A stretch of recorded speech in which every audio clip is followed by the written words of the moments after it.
আমরা পেটের ধান্দায় রাজনীতির কথা বলি না, আমরা পকেট ভারী করতে রাজনীতির কথা বলি না। গত 5 মাসে যারা কোরআনের রাজনীতির কথা বলে 1 টাকা চাঁদাবাজি করেছে প্রমাণ পাবেন না। গত 15 বছর চাঁদাবাজি ছিল কিনা কথা বলবেন না? গত 15 বছর চাঁদাবাজি ছিল কিনা? এই 15 বছর যারা চাঁদাবাজি করেছে তারা কি এখন ক্ষমতায় আছে? ওরা কি বাড়িতে ঘুমাচ্ছে না দড়ির উপরে আছে? কিন্তু এই 5 মাসে ওরা তো নাই, তাহলে সাদা কি বন্ধ আছে না সাদা চলমান? তো সাদা তুলতাছে কেডা? তাহলে আরেক দল আছে না নাই? আরে কইলে তো খেপা যায়, গায়ে আগুন লেগে যায়। আমাদের মিজান আজহারি ভাই বলছিল এক মাহফিলে, এক দল আগে খাইছে আরেক দল নতুন করে খাওয়ার ধান্দা করছে, ওদের গায়ে আগুন লেগে গেছে। তোমাদের কি নাম লইছিল? তো তোমার গায়ে আগুন লাগে কেন? উনি তো কারো নাম লয় নাই, আগুনটা লাগলো কেন গায়ে? আমরা বাস্তবেও দেখতে পাচ্ছি। চাঁদাবাজি বাংলাদেশে বন্ধ হয়নি, টেন্ডারবাজি বন্ধ হয়নি। ছাত্ররা 2000 প্রাণ দিয়েছে। এই দেশের বৈষম্য দূর করে আমরা ছাড়বো ইনশাআল্লাহ। আমরা পেটের চিন্তা রাজনীতি করি না, রাজনীতির কথা বলি না। আপনাদের কাছে আমার জিজ্ঞাসা, রাসূলুল্লাহর জীবনে রাজনীতি আছে না নাই? প্রিয় নবী সাল্লাল্লাহু আলাইহি ওয়াসাল্লাম 10 বছর মদিনা চালালেন কোরআন দিয়ে। তাহলে আমাদের বাংলাদেশটা আমরা একদিনও কোরআন দিয়ে চালাইতে পারলাম না। আমরা কোরআনওয়ালারা কোরআন দিয়ে দেশ চালানোর কথা বলবই, থামাতে পারবা না। ভালো লাগলেও বলবো, ভালো না লাগলেও বলবো। এদেশের নাগরিক আমাদেরকে বলতে দিতে হবে, জেলে দিলে সেখানে গিয়েও বলবো। আমাদের মিজানুর রহমান আজহারি ভাই গত 5 বছর বাংলাদেশে ছিল না, কিন্তু বলুন তো অনলাইনে উনার ওয়াজগুলো আছে না নাই? ওই মাহফিলের কারণে আজকে যুবকদের অন্তরে তার ভালোবাসা দেখেন না? যে মিজান আজহারির মাহফিলের প্রভাব আপনি দেখেন না? হাজার হাজার যুবকেরা পাগলের মতো ছুটে যায় ওই মাহফিলের প্রভাবের কারণে। আজকে আইয়ুব বাচ্চু মরে গেছে, জেমস বেঁচে আছে, আরো কত গায়ক আছে, নায়িকা আছে, এখন আর ভাত পায় না, সবার ভাত উঠে গেছে। এখন আর কনসার্টে লোক হয় না।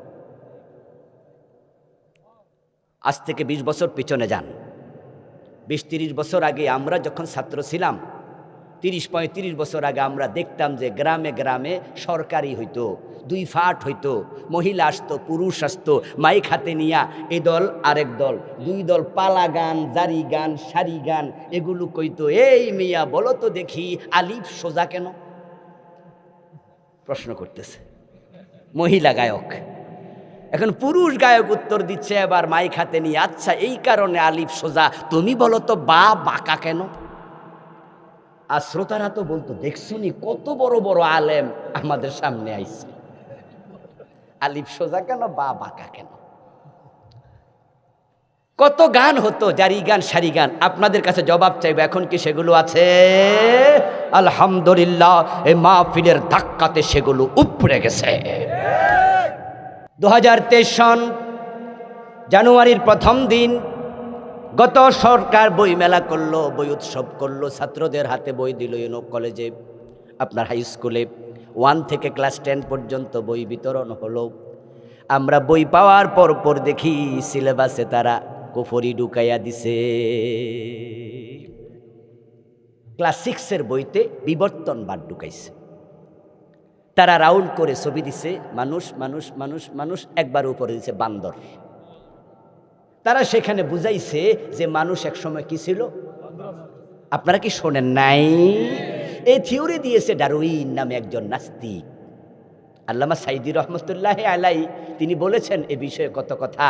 কুমিল্লা টাউন হল ময়দানও তিনি বলেছিলেন যে এই থিওরি লেখার আগে ডারউইন যে কি পরিমাণ খাইছিল আল্লাহ জানে। এবং তিনি মন্তব্য করছেন হয়তো যা খাইছিল এটার মেয়াদ ছিল না, মেয়াদ উত্তীর্ণটা খাইছে। না হয় মানুষ বান্দর ছিল, তার মাথায় ঢুকলো কেমনে? আচ্ছা, মানুষ যদি বান্দর থেকে আসে, পৃথিবীতে এখনো বান্দর আছে না নাই? তো হিয়ান্তে কিছু মানুষ হইতো না? কোন বান্দর মানুষ হইতে শুনছেন? বান্দরের সাথে মানুষের চরিত্রের কিছু মিল আছে, চেহারার কিছু মিল আছে। আচ্ছা, পাবদা মাছের সাথে কি বোয়াল মাছের মিল নেই? তাই বলে যদি কেউ বলে যে বোয়ালের পূর্বপুরুষ পাবদা মাছ, এটা কি হইল? আন্দাজা কথাবার্তা আর কি। কোথাকার কোন ডারউইন এটা বলেছে বলুক, আমাদের কিচ্ছু আসে যায় না, আমরা এগুলো নিয়ে মাথা গামাইনি। কারণ এগুলো ইউনিভার্সিটির সিলেবাসে পড়াইতো কোনো কোনো জায়গায় একবারে উপরের ক্লাসগুলোতে। আমরা জানতাম যে দর্শন বিভাগে এগুলো পড়াক গা, কারণ আমাদের বাচ্চারা ইউনিভার্সিটি যখন পড়ে তখন তারা অ্যাডাল্ট হয়ে যায়, বড় হয়ে যায়, বোঝে। ইউনিভার্সিটির যে টিচার পড়ায় ওই বেটাও বোঝে যে এটা ফাও থিওরি, সিলেবাসে আছে, যাজ্ঞা পড়াই। আর যদি শক্ত করে পড়াইয়া কোনো টিচার ছাত্রদেরকে বলতো হ্যাঁ আমাদের পূর্বপুরুষ বান্দর ছিল, ছেলেরা জবাব দিত স্যার আপনার দাদা হয়তো। পোলাপান বড় হয়েছে, পড়াজ্ঞা, পড়ুক, জানুক, অসুবিধা নাই। কিন্তু যখন আমরা দেখলাম যে না, সেটা ক্লাস 6-এ ঢুকাইছে, আমরা চুপ থাকতে পারিনি। মাহফিলের ময়দান থেকে 2023-এ আমরা বাঘের মতো হুঙ্কার দিয়ে বিরোধিতা করেছি। আমরা বলেছি না, এটা ক্লাস 6-এর সিলেবাসে থাকতে পারবে না। কারণ ইউনিভার্সিটিতে ছিল, বিরোধিতা কেন করি নাই? পোলাপান বড় হয়েছে। ক্লাস 2-তে দিলে, 1-এ দিল, আমরা বিরোধিতা করতাম না। আমরা বলতাম যাক, বান্দর ছিল না কি ছিল, পোলাপান বুঝবেও না। কিন্তু ক্লাস 6, 7, 8 এগুলো সেন্সিটিভ টাইম। ওই ক্লাসের পোলাপান এডাল্ট হয় না, আবার একবার ছোট্ট বাবুদের মতো অবুঝও থাকে না, মোটামুটি হালকা হালকা বোঝে। তো টিচার যখন তাদেরকে পড়াবে, বুঝাবে, তারা ক্লাসের বইয়ের কথাকে কোরআন হাদিসের মতো বিশ্বাস করবে। হতে পারে তারা বিশ্বাস করে ক্লাস 6-এ বেঈমান হয়ে যাবে। মাহফিলের ময়দান আল্লাহর রহমত। তখন তো মিছিল, ইসলামী দলগুলো মিছিল করতে পারে না, মিটিং করতে পারে না, বক্তৃতা দিতে পারে না, সব ইসলামী দলের নেতারা জেলখানায়। কথা কে বলবে? আমরা আলেমরা এই মাহফিলের ময়দান থেকে কথা বলেছি। আমাদের ধাক্কায় সরকারকে কমিটি করতে হয়েছে। সাবেক শিক্ষামন্ত্রী দীপুমণি কমিটি করার পরে কমিটির রিপোর্ট দেখে পরবর্তীতে সার্কুলার জারি করেছে যে না, এটা বাংলাদেশে পড়ানো যাবে না। ওই অংশ স্থগিত করা হয়েছে। রাষ্ট্রকে পরি সাপ্লাই দেয়। এবার 2024 আবার জানুয়ারির 1 তারিখে বই দিল।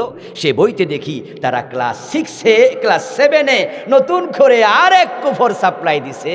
ওটা হলো শরীফার গল্প, LGBTQ, নতুন করে সমকামিতার নতুন ভার্সন ঢুকিয়ে দিয়েছে। কোনো ছেলে তাকে মেয়ে মনে করবে, সে মেয়ে। কোনো মেয়ে তাকে ছেলে মনে করবে, সে নাকি ছেলে। এই মিয়া, ছেলে এবং মেয়ে কে বানিয়েছে? সবাই একটু বলুন না, কে বানিয়েছে আমার ভাইয়েরা? তো আল্লাহ আপনার ছেলে বানাইলে আপনি নিজেকে মেয়ে মনে করার অধিকার আপনারে দিল কে? বরং ইসলাম বলেছে কোনো ছেলে মেয়ের পোশাক পরবে না, কোনো মেয়ে ছেলের সুরত ধরবে না।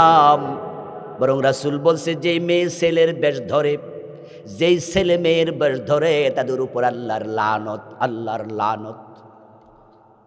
যেখানে একটা ছেলে মেয়ের মতো পোশাক পরা নিষেধ, সেখানে একটা ছেলে নিজেকে মেয়ে বলে কেমনে?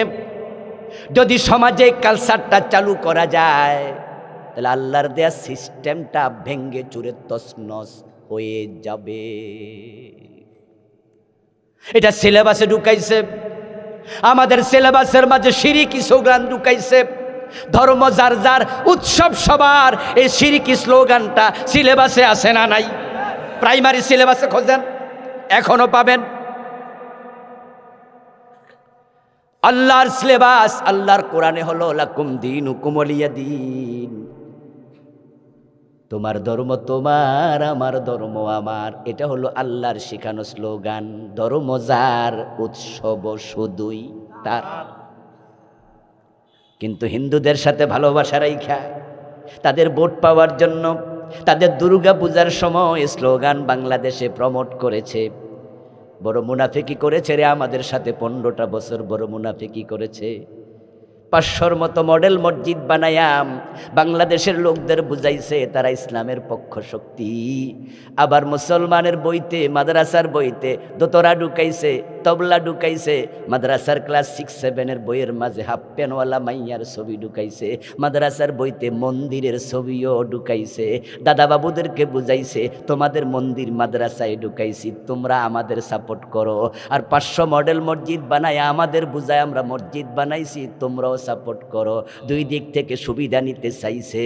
অথচ তারা জানে না 2 নৌকায় পা দিলে ডুবে মরা লাগে, তাই রক্ষা হয় না, এখন ডুবে মরছে।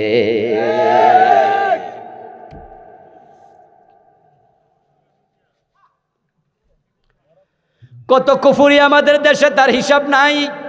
এ নিয়ে আমি বই লিখেছি। আমার লিখে বইতে আমি 56টা কুফরি লিখছি। শিরিক লিখছি বাংলাদেশে চলমান 29টা। আমার লিখা 8টা বই আছে। বইগুলো পড়বেন, উপাদেয় প্রয়োজনীয়। আলহামদুলিল্লাহ। পরিবার নিয়ে লিখেছি, মিরাজ নিয়ে লিখেছি, সলাত নিয়ে লিখেছি। আমার ভাইরা নিফাক লিখেছি। নিফাক, অন্তরে নিফাক থাকলে ঈমান শেষ হয়ে যায়। কুফরিগুলো চিহ্নিত করেন, থাকলে তাওবা করেন। শিরিক চিহ্নিত করেন, থাকলে তাওবা করেন। নিফাক থাকলে চিহ্নিত করেন, থাকলে তাওবা করেন। হারাম খান কিনা ভাবেন, থাকলে তাওবা করেন। বেদাত আছে কিনা ভাবেন, তাওবা করেন। তাওবা করে মরলে আল্লাহর জান্নাত মিলবে।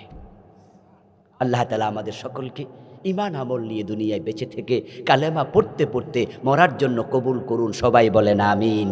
হাজা মা ইনদি ওয়াল ইলমু ইনদাল্লাহ।